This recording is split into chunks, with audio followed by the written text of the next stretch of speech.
Eid to me is exciting thing because it means that you've accomplished 30 days worth of fasting, and just celebrating with your family and friends really means a lot to me because I haven't seen most of my friends in a while, so being here is actually fun, and Eid is one of my most favorite holiday for Muslims. So what are you doing for Eid after this? I'm gonna go visit my relatives. We're gonna go eat.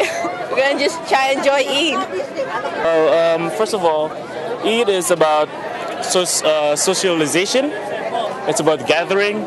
It's about peaceful times, and it's about holding your what you want, what you need. It's like holding that urge. It's a holy month, so all you have to do is just think positive. Don't fight with anyone, not do anything. It's peaceful, and then it's about the festivities, because Eid is all about togetherness. So we eat together, and we have a feast, and then everyone is invited. It's all about gathering, and everyone's friendly, and there's no enemies, basically. Everyone's our friends. And after this, well, today is Eid. And after this, I'm probably going to go around to for the feast time, and then the family, because it's all went back to family, and then friends, and the closeness and the tightness of your relation with everyone. I think that Eid is one of the most joyous occasions that we have within the religion of Al-Islam. It's a happy moment. We're all together, peaceful, enjoying each other's company, you know, getting together for the prayer. We have on the best of clothes. So what are you going to do for Eid? What am I going to do? Well, right now we're going to go get breakfast, which is probably going to be at IHOP. Going to get breakfast, and then later have to find some activities for the kids. So I'm not sure if that's going to be Chuck E. Cheese or what we're going to do, but we have to eat it for the kids, so we have to find something fun for the kids to do.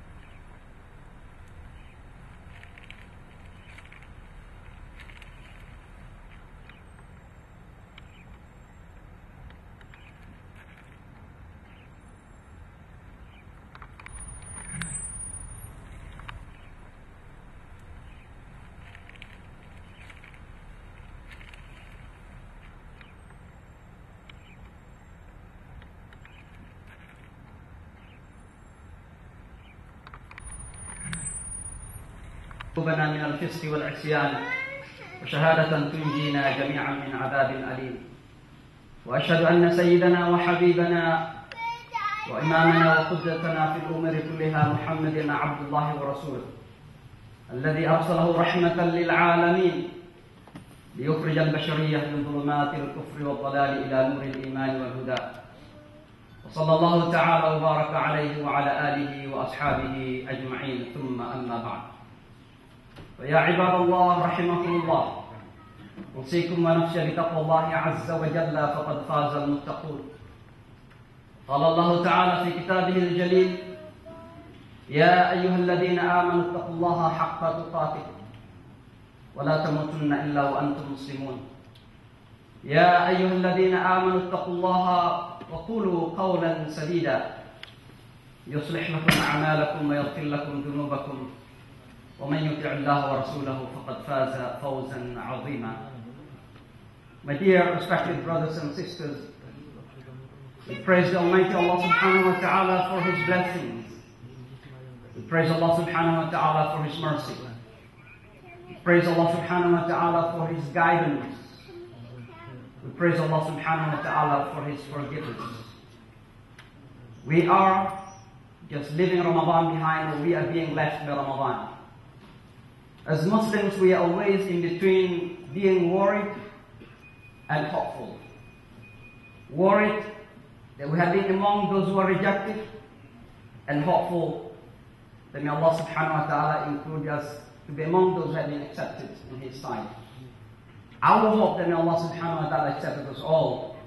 Our hope that may Allah subhanahu wa ta'ala accept our fast, our ibadat, our charity, our reading of the Holy Quran, our dua, and every good thing that we've done during the month of Ramadan. My dear respected brothers and sisters, there have been many things have been said about the month of Ramadan.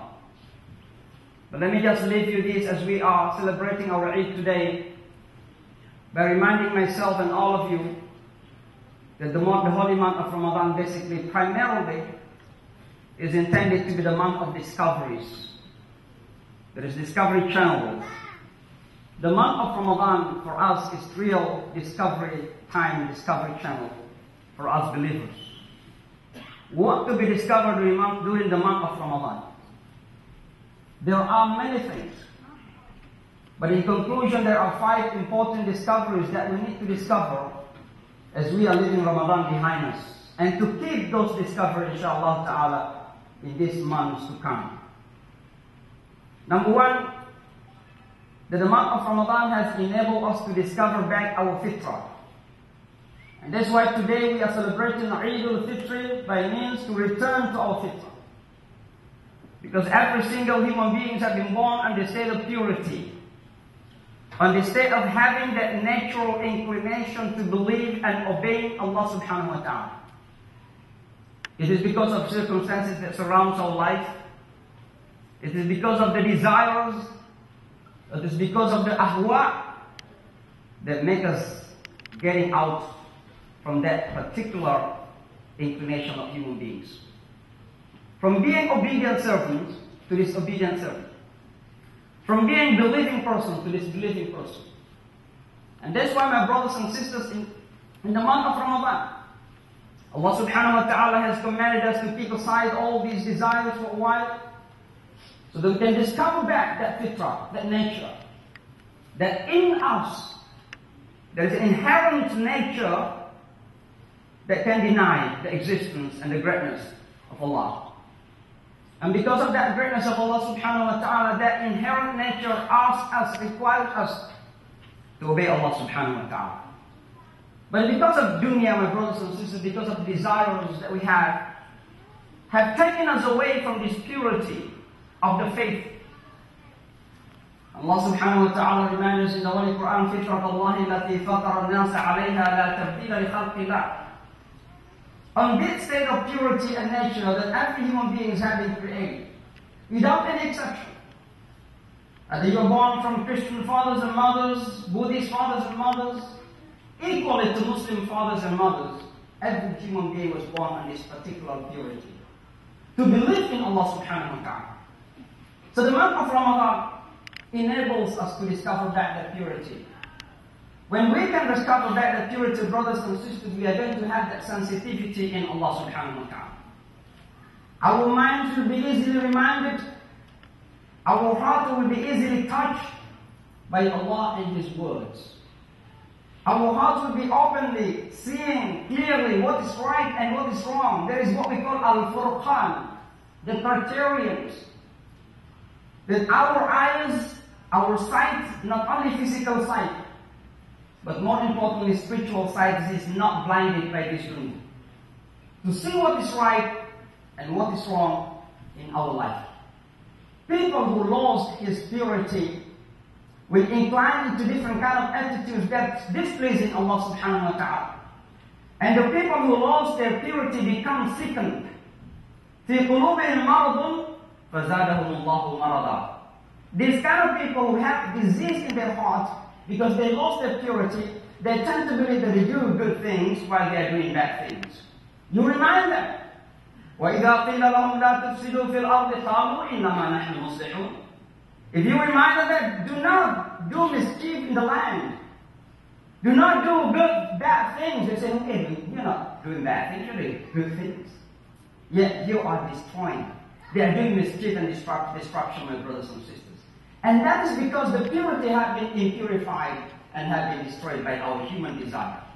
This is number one that we need to discover, my brothers and sisters. The second point that we need to discover is discovering back the purpose of life here in this dunya. We are sent by Allah. We are created by Allah, not without purpose. But there is one single purpose that everybody should be aware and must be aware. Whatever in between, these are only means for us to achieve the purpose and the goals of our life. And achieve the purpose of life is to worship Allah subhanahu wa ta'ala. وَمَا خَلَقْتُ الْجِنَّ وَالْإِنسَ إِلَّا لِيَعْبُدُونَ. And I did not create jinns and humans except to worship me. وَمَا أُمِرُوا إِلَّا لِيَعْبُدُوا اللَّهَ مُخْلِصِينَ لَهُ الدِّينَ. And they have been commanded except to worship Allah sincerely for the pleasure of Allah. This is the purpose of life. But because of the desires, my brothers and sisters, we are all sometimes, not only sometimes, but oftentimes, are being blinded by this dunya. That we are forgetting about what we are coming here in this dunya. What is the purpose? We are living for 60 years, 70 years, 80 years, less or more, and then what? For those immigrants who are coming and settling in the United States of America, we are coming here to better our life economically. There is no doubt about that. Whatever your situation right now, but brothers and sisters, no matter who we are, either you are rich or poor, successful or not yet successful, you have to believe that there is one single purpose of life, and that single purpose of life is to worship Allah subhanahu wa ta'ala. The month of Ramadan is keeping the side of these desires for a while so that we can be able to see what is really the purpose of life here in this world. Without the purpose of life, brothers, we are confused. Without the purpose of life, we are easily shaken. Because materials, life is up and down, shaken. You see the economic crisis, how many people are shaken, they cannot sleep at night? Because they don't know that economic boomings or economic downs is nothing but the process of life. It is not the real purpose of life. What is the purpose of life? Is to please Allah subhanahu wa ta'ala and worship Allah subhanahu wa ta'ala no matter what circumstances that surrounds my life. I'm poor, I'm worshiping Allah. I'm rich, I'm worshiping Allah. I'm in the United States, I'm worshiping Allah. I'm successful, I'm worshiping Allah. I'm not yet successful, I'm worshiping Allah. Because that is the real purpose in life, my brothers and sisters. The third discovery that we need to have in the month of Ramadan is to discover the direction. There is the goal in life to go there. There is the dream, the land dreams. We go to that particular dream. But brothers and sisters, unless we have direction, we cannot achieve those dreams. And that direction is called in Arabic language al-hidayah. And that's why the month of Ramadan is the month in which Allah subhanahu wa ta'ala sent down the Holy Quran. شَهْرُ رَمَضَانَ الَّذِي أُنزِلَ فِيهِ الْقُرْآنِ هُدًى لِلنَّاسِ وَبَيِّنَاتٍ مِنَ الْهُدَى وَالْفُرْقَانِ. This is the month that we discover that the hidayah of Allah subhanahu wa ta'ala. In the last 11 months, because of these desires of this dunya, we tend to be blinded by what is right and what is wrong. We tend to be blinded by what is the right way and what is the wrong way. Sometimes we are confused between the right and the wrong. And many people are even proud to follow the wrong way and feeling that they are in the right way. Why? Because they are losing. They have lost the direction to go to Allah subhanahu wa ta'ala. So discovering the guidance of Allah subhanahu wa ta'ala, for that particular purpose, Allah subhanahu wa ta'ala set down the Holy Quran in that particular month. شهر رمضان الذي أنزل فيه القرآن.